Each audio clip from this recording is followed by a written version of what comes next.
Meus amigos, resultados desse começo de rodada já me chamam a atenção para uma coisa. Primeiro que a distância do Vitória para o quinto caiu para 5 pontos, né, com a vitória do Criciúma.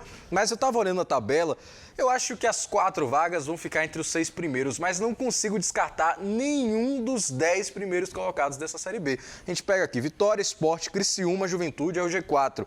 Seguido por Novo Horizontino e Vila, para mim acho que fica por aí. Mas não dá para descartar Guarani, Goianiense, Mirassol e Ceará. Eu acho que são times que ainda têm isso, tem espaço para crescer e brigar de fato por uma dessas vagas. Então, aquela história do equilíbrio da Série B se mantém. Eu esperava mais do Ceará. Também. E estou esperando. A gente está esperando. Porque, pelo amor de Deus, o elenco não é ruim. E foram buscar Guto. E Guto é um técnico tarimbado em Série B. E o Ceará não tem demonstrado isso. O Atlético de Goiás, o divisor de águas, na minha opinião, do Atlético de Goiás, é esse jogo contra o Vitória. O Vitória vai para lá com sua pontuação, com sua tranquilidade. O Vitória pode ficar assim, William, na minha opinião. Ganha uma, empata outra, ganha uma, perde outra, mas sempre ali. Sempre ali é a distância do quinto, bem distante do quinto, para brigar por título. Aí você vai ter o Sport, que já oscila, e todos vão oscilar. Mas eu não acredito muito, porque tem os confrontos. Ontem mesmo, por detalhe, os 2 jogos não terminam no empate. Porque foram pênaltis no final do jogo. O pênalti do Gabriel é uma pancada que bate no travessão. O pênalti do Criciúma foi um pênalti que o goleiro... Parede. O goleiro Gustavo, é um Parede. É o Gustavo.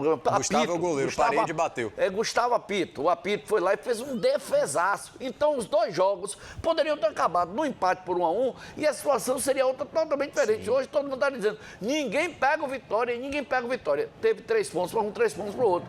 O Vitória vai ter essa rodada. Jogo dificílimo. Para mim, é o que ocorrer lá. Espero que o Vitória arranque pelo menos o empate.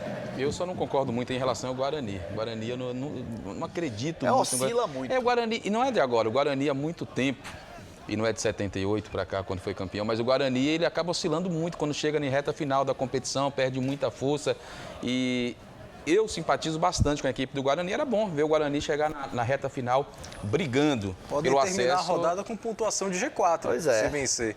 Mas é isso, assim. E joga com... Vou confirmar agora. Os últimos 6 jogos, 8 jogos, você vai observar, vou participar aqui do programa. Ele e vou lhe dizer, visita você lembra o que a gente Sampaio. falou em relação à equipe do Guarani? Ele enfiou, foi 3 no Sport. Não, dentro do campeonato e outros campeonatos, o Guarani faz campanha que tem um esboço de você dizer, não, é um time que merece destaque, que vai subir, mas depois acaba nadando e morrendo na praia. Por falar em esboço, a gente vê a Série B, uma competição muito difícil e muito embolada em relação à pontuação, mas esse esboço, esse desenho de que o Vitória vai ter o acesso à primeira divisão, porque são muitos confrontos, como disse Marinho, são confrontos diretos, times que acabam oscilando e você vê uma igualdade. Os times são muito parecidos, você não vê um time despontar, nem Vitória, nem mesmo a equipe do Sport dizer, não, tem um futebol brilhante, são futebol parecidos, são partidas parecidas que, por detalhes, terminam em 1-0, 2-1, mas apenas detalhes. Então, acredito no Vitória e principalmente também, além do futebol apresentado, pela questão desses confrontos que vão ocorrer até o fim do campeonato. O Vitória vai subir. Isso aí, você não tem a dúvida que o Vitória vai subir para a primeira divisão. Não é porque a gente está torcendo pelo Vitória, é porque o Vitória está mostrando isso em campo. É a pontuação, né, É a pontuação, é primeiro lugar, é o jeito de jogar. Combinação de resultados. Combinação, se joga uma partida ruim, mas a outra consegue, vence fora um esporte e tal. Então você está vendo que o Vitória vai subir. Quando começou no início do campeonato, você apresentava o programa na Metrópole, você perguntou os 4 clubes que eu analisava, primeira rodada. Eu lembro. Que podia subir. Eu falei a você que o Juventude poderia subir por causa de Nenê. Porque você tem um jogador que ele vai comandar o time, né? Ele vai ser o diferencial numa equipe. Todo mundo dizia, não, mas o Juventude não. Você está vendo aí a situação que o time cresce por causa desse jogador. Então, assim, o Sport é um time que vai brigar até o final, né? O Vila Nova vai brigar até o final, o Criciúma vai brigar até o final. Só que esse campeonato ele é diferente dos outros campeonatos. Como você falou, tem umas 10 equipes aí que vão brigar. Eu tenho certeza que uma vaga é do Vitória, pelo que ele está fazendo no campeonato.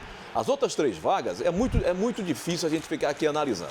Eu acho que vai ser coisa mesmo de chegar numa última rodada, sabe? E um gol, aquela história do gol. Pô, se eu tivesse feito aquele gol, Tivesse empatado aquele jogo. Se eu tivesse empatado aquele jogo, vai ser nessa pegada aí. E digo mais a você, eu não sei se título para o Vitória, mas que ele vai estar entre os 4, isso aí ele vai estar. Eu acho que realmente o acesso do Vitória e do Sport, acho que já estão mais ou menos encaminhados. Resta eles não se atrapalharem no próprio O favoritismo. Sport joga em casa agora com 8 anos. Ele não pode nem brincar. Mas se eu te falar, o lance é porque o Sport perde do Vitória em casa, aí perde do Guarani fora, você tá me entendendo? Sim, então essas coisas complicam. É diferente do Vitória. O Vitória, ele não é de... Ele perdeu do Londrina, foi atípico o jogo.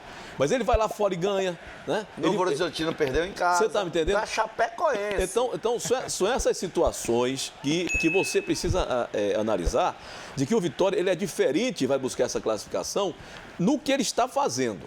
Ao Sport, ele precisa melhorar muito na realidade. E ainda não tiro a situação de um Ceará com o Guto pela experiência e algumas outras dessas equipes. Um Criciúma mesmo, que é um time de chegada forte, né, que não vai perder a oportunidade de voltar à primeira divisão. Então é um campeonato que ele vai ser decidido ali nas últimas rodadas. Ô, Miller, Chapecoense, o Ceará, o Guarani e o Novo Horizontino. Todos os 3 jogam fora de casa. E se eles não vencerem seus jogos, a distância por Vitória, ela permanece, ela pode até aumentar. Então são jogos complicadíssimos nesse final de semana para esses 3 clubes. Mas o Vitória também vai pegar a unha de cavalo dele, vai pegar o Atlético Goiás, fora de casa também. Mas são jogos que estão ali, 4 clubes que podem brigar, mas que, por exemplo, se o Ceará ganhar, se o Guarani ganhar e o Vitória perder, tudo bem, pode acontecer alguma coisa. Mas se o Vitória ganhar, a distância continua a mesma. Pois é, meus amigos, essa Série B ainda tem muito para dar para falar aqui pra gente do Jogo Aberto, mas vamos falar rapidinho aqui do Festival de Inverno de Itacaré, porque nos dias 1 e 2 de setembro vai acontecer o Festival de Inverno de Itacaré com Maria Gadu, Marcelo Falcão, Raquel Reis, Afrocidade, MC Maneirinho, Jovem Dex e muito mais. Os ingressos são a partir de R$ 71, dependendo do setor escolhido, e você consegue comprar pelo site festivalitacaré.com.br e pelos pontos físicos nas cidades de Salvador, Ilhéus, Valença, Vitória da Conquista, Itabuna, Eunápolis, Jequié, Uruçuca, Ubaitaba, Teixeira de Freitas e Feira de Santana. Aproveite antes que o lote vire.